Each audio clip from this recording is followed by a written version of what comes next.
New year night మా కోయిటీలు అయితే బీభత్సంగా ఎంజాయ్ చేశారు. టెంట్ లోపల పాటలు ఆటలు భలే ఉండింది. ఎవరెవరైతే సుబాన్లో ఉండే డిఫెన్స్ క్యాంప్కి వచ్చి ఉంటారో నేను చెప్పేది వాళ్ళకి ఈజీగా అర్థమవుతుంది. అక్కడ వచ్చి ఇబ్బంది పడిన వాళ్ళు ఎవరా అంటే డ్రైవర్లు.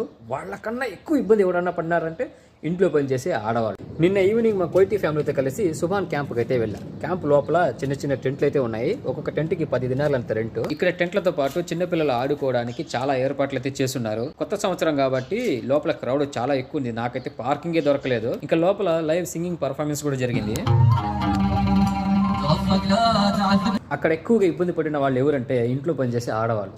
చలిలో చాలా మందిని చూశాను నేను. ఇలాంటి కోట్ల లోపల ఈ చేతుల్ని కోట్ లోపల పెట్టుకుని ముడుచుకొని కూర్చొని ఉన్నారు ఒక్కొక్క చోట్ల.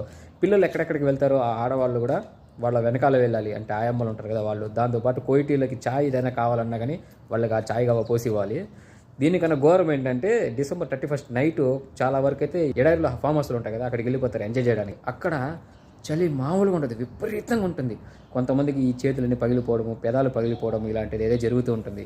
డ్రైవర్లు కూడా చాలామంది ఇబ్బంది పడుతూ ఉంటారు. కానీ డ్రైవర్లకు సేఫ్టీ ఏంటంటే కార్స్ ఉంటాయి కాబట్టి కార్ లోపల హీటర్ వేసుకోవచ్చు కాసేపు. కానీ ఆడవాళ్ళకి అలా కాదు. వాళ్ళు అంటే కోయిటీలు నిద్రపోయే వరకు వాళ్ళకి సేవ చేస్తూనే ఉండాలి.